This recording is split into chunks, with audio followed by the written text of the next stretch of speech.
રાજકોટમાં Malabar charitable trust દ્વારા 138 દીકરીને સ્કોલરશીપ આપવામાં આવી હતી। તેમાં ધોરણ 10 થી લઈને કોલેજમાં અભ્યાસ કરતી દીકરીઓને સ્કોલરશીપ આપવામાં આવી હતી તેમજ વિદ્યાર્થીઓને ટકાવારી પ્રમાણે સ્કોલરશીપ અપાઈ હતી। આ ઉપરાંત જે વિદ્યાર્થીના માતા-પિતાની વાર્ષિક આવક ઓછી હોય તેના માટે છે। કાર્યક્રમમાં આસિસ્ટન્ટ કમિશ્નર મહેક જૈન, ડીએચઓ દીક્ષિત पटेल उपस्थित રહ્યા હતા। आप लोगों को कुछ पूछना है, आपके कुछ प्रश्न है तो हम उस पे ज्यादा फोकस करेंगे। पर अभी आए हैं तो अपने बारे में तो नहीं, अपनी जर्नी के बारे में जिसमें से आप लोग शायद कुछ सीख सकते हैं। तो उसके लिए आपको एक 3P फॉर्मूला मैं देकर जाना चाहती हूँ। तो कोई भी काम में अगर हम सक्सेसफुल होना चाहते हैं तो उसके लिए 3P's बहुत जरूरी होते हैं। तो कौन कौन से हैं वो 3P's? सबसे पहला है पैशन।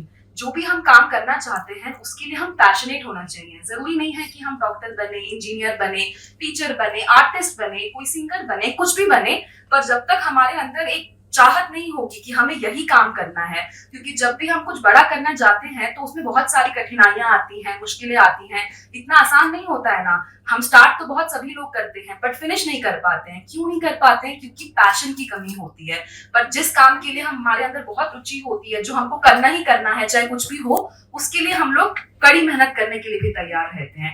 तो सबसे पहली सबसे जरूरी चीज जो है सक्सेसफुल होने के लिए वो है कि पैशन होना चाहिए। नहीं तो कोई भी थोड़ी सी मुश्किलें आएंगी या फिर आप फेल होंगे कभी काम करने में तो आप दोबारा करना उसको पसंद नहीं करेंगे। पर अगर हम पैशनेट हैं तो हम फिर से स्टार्ट करेंगे।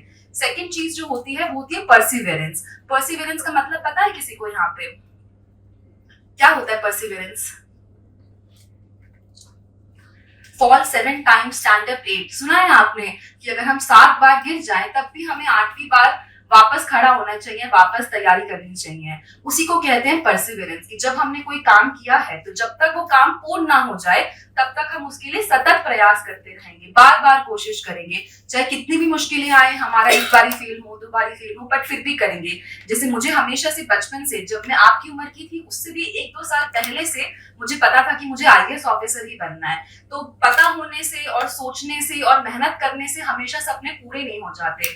जैसे मैंने कहा कि बहुत बारी जो हम चाहते हैं वो हमें पहली बारी में या एक बारी में आसानी से मिल जाए, ऐसा नहीं होता।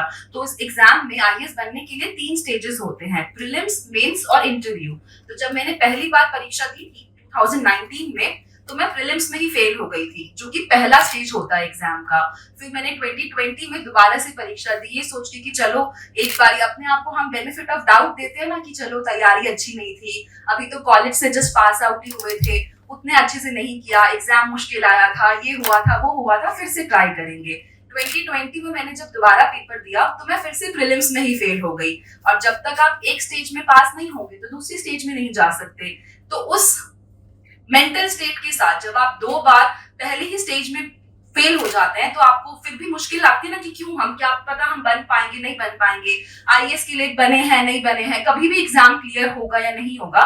बट फिर भी अपनी सारी सपोर्ट गैदर करके फिर से तैयारी शुरू करी कि नहीं एक बारी फिर से देंगे। फिर 2021 में मैंने 3rd टाइम जब दिया तो मेरा प्रीलिम्स पास हुआ, फिर उसके बाद मेरा मेंस भी पास हुआ जो 2nd स्टेज था, फिर 3rd स्टेज जो इंटरव्यू होता है वो भी पास हुआ और ऑल इंडिया रैंक 17 मेरी आई।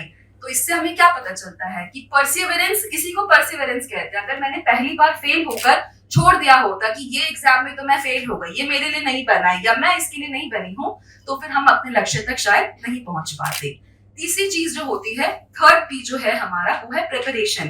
प्रिपरेशन करे बिना तो कैसे हम करेंगे? प्रिपरेशन इज इक्वल टू मेहनत करना, हार्ड वर्क करना किसी भी चीज के लिए। प्रिपरेशन के भी 2 P's हैं, प्लानिंग करना और प्रैक्टिस करना। पहले आपको प्लान बनाना पड़ेगा। हम कुछ भी कार्य करते हैं और ये सिर्फ पढ़ाई से रिलेटेड या एग्जाम में टॉप करने के लिए नहीं है। अभी हम यहाँ पे ऑफिस में भी कुछ भी काम करते हैं तो जो भी हमारा इनिशिएटिव है कि कुछ करना है उसके लिए पहले सबसे क्या करते हैं, पहले एक प्लान बनाते हैं कि ये काम करना है तो उसको कैसे करना है और फिर हम उसकी प्रैक्टिस करते हैं। तो ये this is not applicable just for your studies. ये तो एग्जाम या परीक्षाएं पास करना, करियर, ये तो एक लाइफ का बहुत छोटा सा पार्ट होता है।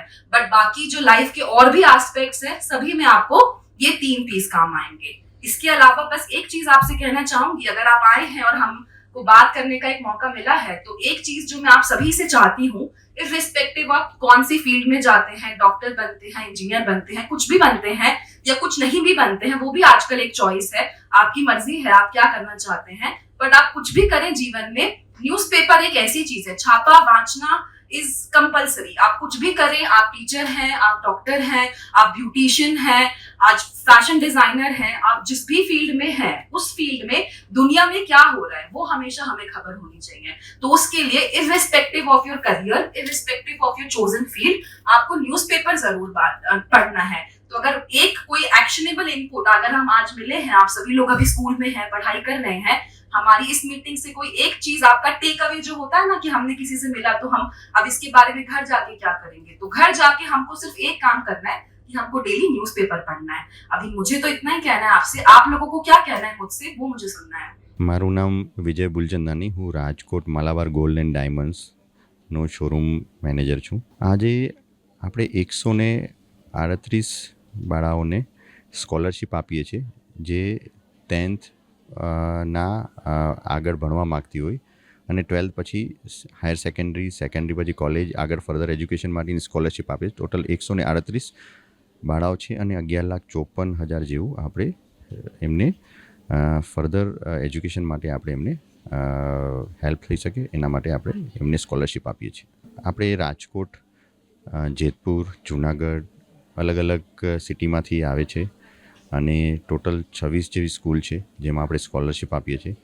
સ્કૂલ છે પ્લસ કોલેજીસ છે જે ફર્ધર એમને એજ્યુકેશન માટે એમને કામ આવી શકે એના માટે છે. વુમન એમ્પાવરમેન્ટ માટે એ જ કહેશું, આપણે જે સ્કોલરશિપ આપીએ છીએ એ એના માટે જ આપીએ છીએ કે જે તે પોતાની લાઈફ અને એમાં આગળ વધી શકે અને એમાં જે પણ એજ્યુકેશન લેવલે જે એમને આગળ ભણવાનું હોય આગળ ભણી શકે અને એમાં સતત જ આગળ એમના ભણવા માટે ક્યાંય અડચણ ના આવે આગળ વધવા માટે, એના માટે આપણે આ કાર્ય કરી રહ્યા છીએ. સ્કોલરશિપ માટે ગર્લ્સને ફોર્મ ભરવાનું હોય છે દર વર્ષે. એ દર વર્ષે એના ક્રાઇટેરિયા હોય છે, ફોર્મ ભરીને એ લોકો આગળ સ્કોલરશિપ કરી શકીએ છીએ. અમે સ્કૂલ્સને અને જ્યારે પણ આ વસ્તુ જ્યારે પણ આપણે સ્કોલરશિપ દેવાની આવે છે ત્યારે આપણે એડવાન્સ સ્કૂલમાં ઇન્ફોર્મ કરીએ છીએ અને આગળ સ્કોલરશિપ આપીએ છીએ. ક્રાઇટેરિયા હોય છે જે એને કેવી રીતે ગર્લ્સને 8,000 to 10,000ની આજુબાજુ એક ગર્લને એના ડાયરેક્ટ એકાઉન્ટ્સમાં જ રૂપિયા ક્રેડિટ થાય છે, એ રીતે હોય છે. જે એપ્લાય કરે અને એમાં એપ્લાય કર્યા પછી એના ફોર્મ ફિલઅપ્સ ને બધી વસ્તુ હોય, પ્રોસેસ હોય છે. કદાચ એમને નોલેજ હોય તો અમે લોકો સ્ટોરથી પણ, અમારા શોરૂમથી પણ એમને હેલ્પ કરીએ છીએ અને આપણે એમને આગળ ફર્ધર પ્રોસેસ કરવા માટે, ફોર્મ ભરવા માટે પૂરતી મદદ કરીને કેવી રીતે ભરી શકાય અને એના ડોક્યુમેન્ટેશન સબમિટેશન હોય એ સબમિટ કરી અને આગળ એ સહાય લઈ શકે છે. આજના પ્રોગ્રામમાં assistant commissioner miss Mayank Jain, IAS સબ ડિવિઝન મેજિસ્ટ્રેટ જે આપણા વચ્ચે આજે ઉપસ્થિત હતા અને આજે એ એઝ અ ગેસ્ટ આપણે ત્યાં ઉપસ્થિત હતા અને એમને બહુ જ સારી રીતે સ્ટુડન્ટ્સને કેવી રીતે IAS બન્યા અને એમનું સારું એમને ડિટેલ વાઇઝ સ્ટુડન્ટ્સને પણ સમજાવ્યું. એના સિવાય આપણે આજે મિસ્ટર દીક્ષિત પટેલ DHO એ પણ આપણા વચ્ચે આજે ઉપસ્થિત હતા. એમને પણ સ્ટુડન્ટ સારું મોટિવેશન અને પ્રોત્સાહન આપ્યું. ટોટલ 138 સ્ટુડન્ટ્સને સ્કોલરશિપ મળેલ છે જેમને એપ્લાય કરેલું હતું અને 26 સ્કૂલ પ્લસ કોલેજીસ જેની અંદર કવર થાય છે. 11,54,000 જેવું ફંડ એમને ક્રેડિટ થશે અને એમને સ્કોલરશિપનો બેનિફિટ મળી શકશે આગળ ફર્ધર એજ્યુકેશન માટે. મારું નામ ગોસ્વામી જયેશ છે. હું સરકારી હાઈસ્કૂલ ભૂપગઢના આચાર્ય છું અને મારી શાળાની દીકરીઓને અત્યારે માલાબાર ગોલ્ડની સ્કોલરશિપ માટે અમે અહીંયા લઈને આવેલ છે. મારી શાળાની કુલ 27 દીકરીઓને આ સ્કોલરશિપ અત્યારે મળેલ છે ચાલુ વર્ષે, જે ખૂબ સારી બાબત છે. માલાબાર ગોલ્ડ ગ્રુપ છે એ 11મું અને 12મું ધોરણની જે દીકરીઓ હોય એને સ્કોલરશિપ આપે છે. એનો મતલબ એ કે 10 પાસ થાય ને પછી જ આ સ્કોલરશિપ મળવાપાત્ર થાય છે અને પછી જ આ મળે છે. હું 16 વર્ષથી સરકારી હાઈસ્કૂલમાં નોકરી કરું છું અને આની પહેલાંથી જ્યારે આની સ્કોલરશિપની અમને જાણ થઈ, કારણ કે આ લોકોની વિઝિટ કરીને ખબર પડી, તો ત્યારથી છે ને અમે અમારી ગર્લ્સને અપાવીએ છીએ. આ સ્કોલરશિપ માત્ર ગર્લ્સને જ મળે છે. ચોવટિયા તૃપ્તિબેન, બાઈસાહેબા ગર્લ્સ હાઈસ્કૂલના આચાર્ય તરીકે ફરજ બજાવું છું અને અમારી સ્કૂલની 29 દીકરીઓને આ માલાબાર ગોલ્ડની શિષ્યવૃત્તિ મળેલી છે. એ બદલ અમે એમના ખૂબ ખૂબ આભારી છીએ. વુમન એમ્પાવરમેન્ટ વિશે એવું કહેવાનું છે મારું કે જેમ જેમ દીકરીઓ ભણતી જશે એમ આગળ વધતી જશે અને દીકરીઓ માટે ભણવું એ ખૂબ જ જરૂરી છે આજના આધુનિક જમાનામાં. મારું નામ બથવાડ જ્યોતિ છે. હું ધોરણ 12માં અભ્યાસ કરું છું. હું ભૂપગઢ શાળાની વિદ્યાર્થીની છું. જેમ કે માલાબાર ચેરિટેબલ ટ્રસ્ટ, પહેલાં તો ખૂબ તેમનો હું આભાર માનીશ કે આવી શિષ્યવૃત્તિ પાઠવવા બદલ દરેક વિદ્યાર્થીને આટલું પ્રોત્સાહિત કરે છે, જેનાથી દરેકને ભણવાનો ઉત્સાહ આવે છે. અને અમને તો શિષ્યવૃત્તિ બાબતે પહેલાં કોઈ ખ્યાલ નહોતો, બટ અમારા જેડી સર, જેમણે હજુ 2 વર્ષ જ થયા છે સ્કૂલમાં આવ્યા છે, એમણે અમને બધી ડિટેલ્સ આપી કે આ રીતે છે અને શિષ્યવૃત્તિ મળે છે 11 અને 12ની વિદ્યાર્થીનીને. તો આ શિષ્યવૃત્તિ મળે છે, જેના બદલ ખૂબ આભાર માનું છું કે દરેક વિદ્યાર્થીનીને આવી શિષ્યવૃત્તિ આપીને પ્રોત્સાહિત કરે છે, જેના બદલ દરેક વિદ્યાર્થીનીઓ કે ભણવા બાબતે આટલી શિષ્યવૃત્તિ આપે છે, જેનાથી બધાને લાભ થાય છે અને ભણવામાં આટલી મદદ આપે છે. અને આગળ જઈને તો આમ તો કહેવાય કે હમણાં મેડમ આવ્યા હતા IASની તૈયારી, આમ તો નર્સિંગ કરવાનો ખ્યાલ છે, કેમ કે મારે આર્ટ્સ છે એટલે MBBSનું સપનું હતું, બટ સાયન્સ થોડું અઘરું લાગતું હતું એટલે નથી કર્યું. એટલે નર્સિંગનું છે અને સાથે UPSCની તૈયારી કરશે. મારું નામ થોરિયા ચાંદની છે. મેં શ્રીમતી સરોજિની નાયડુ ગર્લ્સ હાઈસ્કૂલમાં અભ્યાસ કરું છું અને માલાબાર જ્વેલર્સ દ્વારા સ્કોલરશિપ આપવામાં આવી છે, જેની અમે ખૂબ જ આનંદની લાગણી અનુભવીએ છીએ કે આ સ્કોલરશિપ અમે એવી અમારા એજ્યુકેશનમાં અમે એનો ઉપયોગ કરી શકીએ છીએ. અમારે આગળ જઈને IAS બનવાનો વિચાર છે.